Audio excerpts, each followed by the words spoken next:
SNMR Sridhar గారు రాసినటువంటి అర్జున్ అమృత 3వ భాగం. Friends solutions. Amrutha auto, Arjun car రెండూ ఒకేసారి ఆ బిల్డింగ్ ముందు ఆగాయి. ఆటోకి డబ్బులిచ్చి రావడం, అర్జున్ కారులో నుండి లోపలికి రావడం ఒకేసారి జరిగాయి.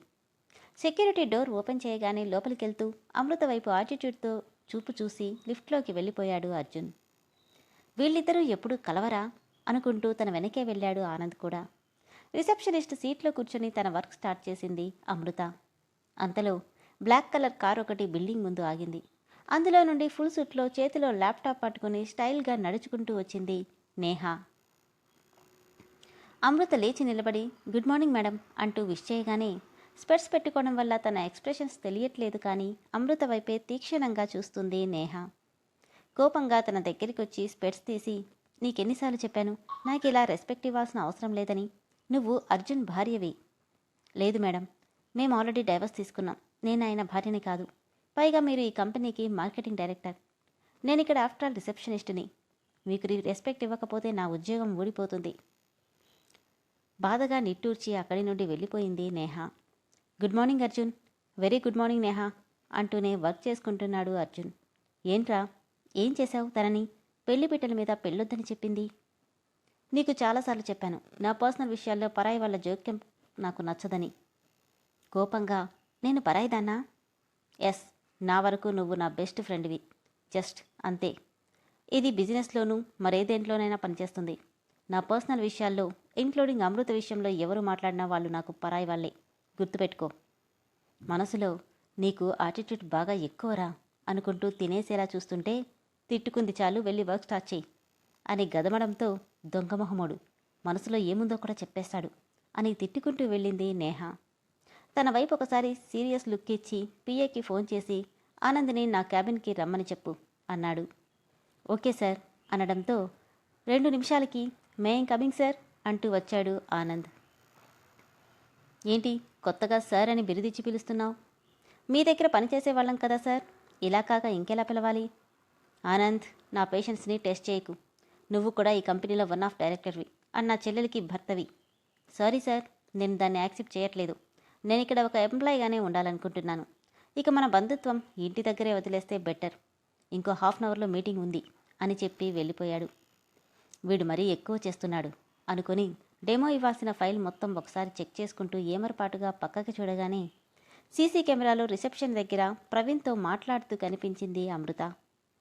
కళ్ళు ఎర్రగా మారుతుంటే కోపంతో పైకి లేచాడు అర్జున్. ప్రవీణ్, నీతో మాట్లాడాలి అమ్ము. ఇప్పుడు నీతో మాట్లాడే మూడ్ నాకు లేదు బావా. ప్లీజ్ వెళ్ళిపో. మా సార్ చూస్తే చాలా గొడవ అవుతుంది. గొడవెందుకు? పనుండి మాట్లాడడానికి వచ్చినా తప్పేనా?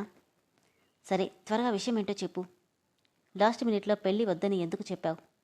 బావా, నాకు నిన్ను పెళ్లి చేసుకోవడం ఇష్టం లేదు. ఇష్టం లేకపోతే పెళ్ళికెందుకు ఒప్పుకున్నావు? మా మామయ్య చెప్పాడని ఒప్పుకున్నాను, అంతే.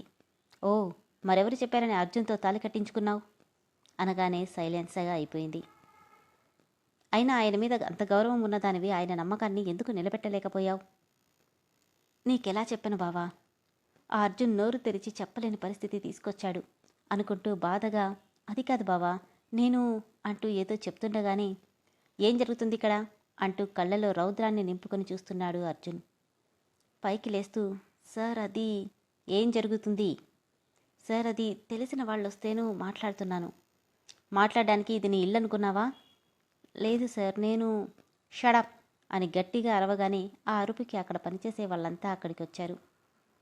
నువ్విక్కడ చేసే పనేంటి? కన్నీళ్లతో తలొంచుకుంది అమృత. గట్టిగా, నిన్నే అడిగేది. ఉలిక్కిపడి, రిసెప్షనిస్ట్. మరి అక్కడున్న వాళ్ళంతా ఎందుకు వెయిట్ చేస్తున్నారు? సార్ అది. నేను చెప్పనా? తమరి ఉప్పర్ మీటింగ్ ఎప్పుడవుతుందా అని చూస్తున్నారు. లేదు సార్, నేను అందరికీ అపాయింట్మెంట్స్ ఇచ్చేశాను. షడప్ ఐసే. చేసింది తప్పు మళ్ళీ బుకాయించడమా? అర్జున్, వదిలేరా, ఇది చాలా చిన్న విషయం అని ఆనంద్ అంటుంటే, నాకు చాలా పెద్ద విషయం అనగానే సారీ సార్. ప్రవీణ్, నువ్వెందుకు సారీ చెప్తున్నావు? అమ్ము, చూడండి, ఇక్కడ పనిచేస్తున్నంత మాత్రాన ఎవరితోనూ మాట్లాడకూడదా అంటుంటే, బావా నువ్వాగు అని, సారీ సార్, ఇంకోసారి ఇలా జరగదు. I don't want your sorry. నీకు డబ్బులు ఇచ్చేది పని చేయడానికి, అంతేకాని ఇలా కనపడ్డ మగాళ్లతో సరసాలాడడానికి కాదు అనగానే కోపంగా అర్జున్ అని గట్టిగా అరిచింది Amrutha. Shut up, call me sir. నన్ను పేరు పెట్టి పిలిచే అర్హత, హక్కు రెండూ నీకు లేవు. పనిదానివి అలానే ఉండు. దగ్గరికి వచ్చి ఇంకోసారి ఇది రిపీట్ అయిందంటే నా రియాక్షన్ ఇంకోలా ఉంటుంది. మైండ్ ఇట్ అని చెప్పి ప్రవీణ్ వైపు చూసి, నీలాంటి అడ్డమైన వాళ్ళకి నా కంపెనీకి వచ్చే రైట్ లేదు. గెట్ అవుట్ అని గట్టిగా అరవగానే పళ్ళు నూరుతూ అక్కడి నుండి వెళ్ళిపోయాడు ప్రవీణ్. వర్క్ చేయకుండా ఏం చేస్తున్నారు ఇక్కడ అని చుట్టూ చూడగానే ఎంప్లాయీస్ అంతా అక్కడి నుండి పరుగుపెట్టారు. ఏడుస్తూ తన సీట్లో కూర్చుండిపోయింది అమృత. తనని చూసి నవ్వుకొని వెళ్తుంటే ఆనంద్ ఇంతలా తనని బాధ పెట్టే బదులు ఒక్కసారిగా తనని చంపేయచ్చు కదరా.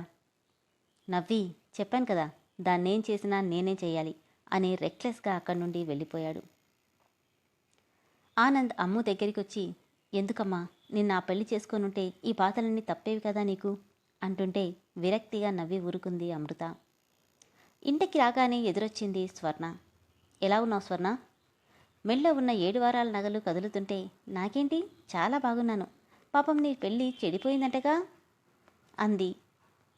బాధగా తలంచుకోగానే వెటకారంగా, ఏంటోలే నీ పెళ్ళి ఒక యుద్ధంలా తయారైంది. ఇక్కడి నుండి నువ్వు త్వరగా వెళ్ళిపోతే బావకి నాకు పెళ్లి చేస్తానని అమ్మమ్మ చెప్పింది. నువ్వేమో ఇక్కడి నుండి కదలకుండా ఉన్నావు. అదేం నీ డబ్బుతో తినట్లేదు కదా, నీకెందుకు ఆ ఏడుపు? అమ్ము నువ్వురా అంటూ తనని లోపలికి తీసుకెళ్ళిపోయింది అంజలి. స్నానం చేసి చుడీదార్ తీసేసి నార్మల్ లంగా ఓణి వేసుకొని అలవాటుగా తన పనుల్లో పడింది అమృత.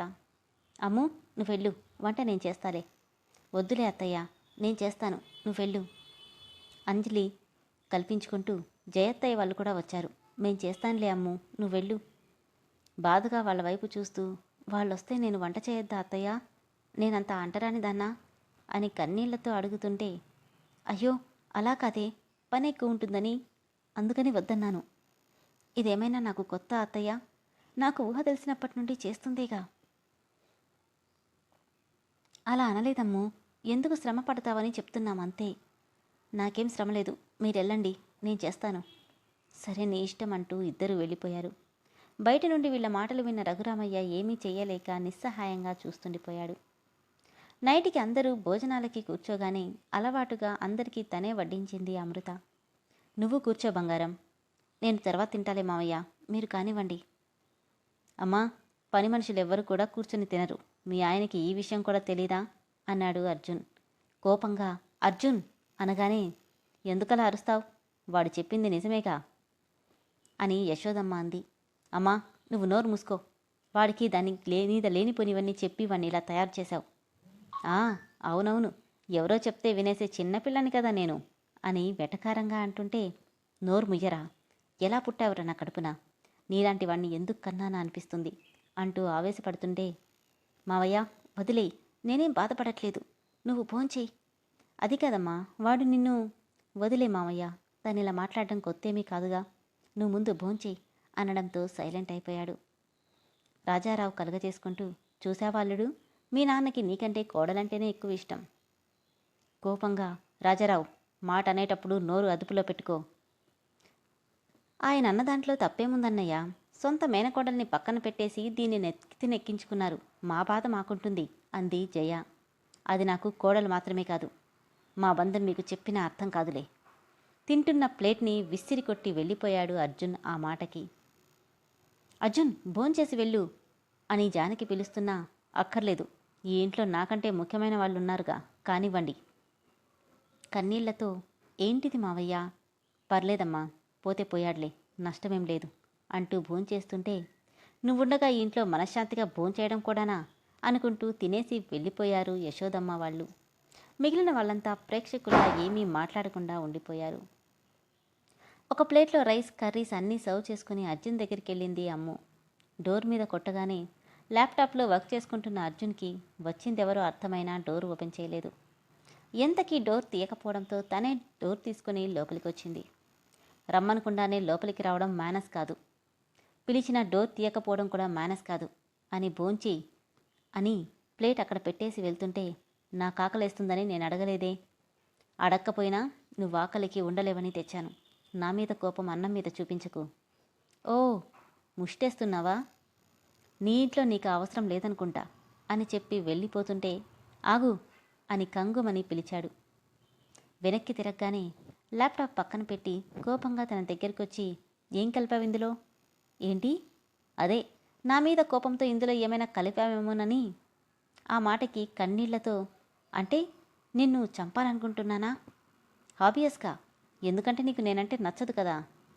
అంత కష్టంగా తినాల్సిన అవసరం లేదులే అని ప్లేట్ తీసుకుని వెళ్ళిపోతుంటే తన చెయ్యి పట్టుకుని దగ్గరికి లాక్కున్నాడు. అడుగుతుంటే వెళ్ళిపోతున్నావంటే అది నిజమనే కదా. కళ్ళు తెరుచుకుని ప్లేట్లో సర్వ్ చేసినవన్నీ ఫాస్ట్గా తింటుంటే తననే కోపంగా చూస్తున్నాడు అర్జున్. ఇప్పుడు ఓకేనా? ఇందులో నేనేం కలపలేదు, ఇప్పుడు తిను అంటూ ప్లేట్ ముందు పెట్టింది. తన బుగ్గల్ని అదిమి పెట్టి, ఎలా కనిపిస్తున్నానే నీకు? ఇందాకే చెప్పాను కదే నువ్వు పని మనిషివని, మరి నీ ఎంగిలి నేనెలా తింటాననుకున్నావు అనగానే కళ్ళల్లో నీళ్లు ఆగకుండా వస్తుంటే, మరి నన్ను అనుభవించినప్పుడు నీకు గుర్తు రాలేదా నేను పని మనిషినని? పని మనిషి అంటే ఏంటో తెలుసా? మనీ తీసుకుని పని చేసే మనిషి. అంటే డబ్బులు ఇస్తున్నప్పుడు ఎలాగైనా యూజ్ చేసుకోవచ్చు. అందుకే నిన్నెక్కడా వదలడం నాకు ఇష్టం లేదు. అందుకే అన్ని రకాలుగా యూజ్ చేసుకుంటాను అని గట్టిగా చెప్పి ఫోర్స్గా అక్కడి నుండి బయటికి తోసేశాడు. అతని వైపు కన్నీళ్లతో చూసి కళ్ళు తుడుచుకుని బాధగా అక్కడి నుండి వెళ్ళిపోతుంటే ఇదంతా దూరం నుండి చూస్తున్న స్వర్ణ, అమ్మా నువ్వు చెప్పింది నిజమే, దాన్ని బావ గెంటేశాడు. ఇప్పుడు నువ్వు తీసుకెళ్ళు, నీ చేత్తో ఖచ్చితంగా తింటాడు. అమ్మో వద్దు, బావకసలే కోపం ఎక్కువ, నన్ను కూడా తోసేస్తాడు, నే వెళ్ళను. అన్నిటికీ ఇలా భయపడుతూనే ఉండు, అది మళ్ళీ మీ బావని తగులుకుంటుంది అంటూ మొట్టికాయలు వేసింది జయ. ఏంటండి అన్నయ్య రోజురోజుకు ఇలా అవుతున్నాడు అని బాధగా అడిగింది ఆనందిని అంజలి. వాడినిక మార్చలే మంజు, వాడంతట వాడు మారాల్సిందే. నువ్వే టెన్షన్స్ ఏమీ పెట్టుకోకు, ఈ టైంలో రిలాక్స్డ్గా ఉండాలి. ఇంతలో అంజు అంజు అంటూ డోర్ కొట్టింది అమృత.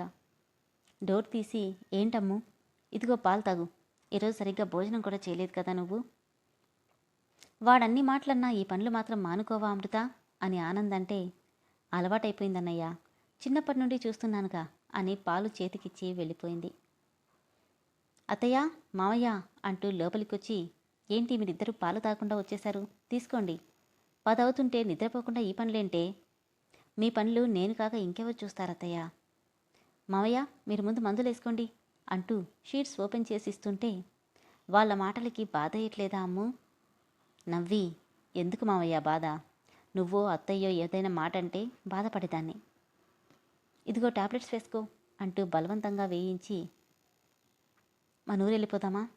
వెళ్దాం మావయ్య అని మనసులో మాత్రం వెళ్లే రోజు వస్తే ఎవ్వరూ ఆపలేరు అనుకుని అక్కడే కింద కూర్చొని అలవాటుగా తైలం తీసుకుని రఘురామయ్య కాళ్ళకి మర్దన చేస్తుంటే, జయ దాన్ని చూసి నేర్చుకోవే, చూడు అందరినీ ఎలా బుట్టలో వేసుకుంటుందో. పోమ్మా, నా దగ్గర బుట్టలు లేవు, ఈసారి కొనుక్కొని అందరినీ కూర్చోబెడతాలే.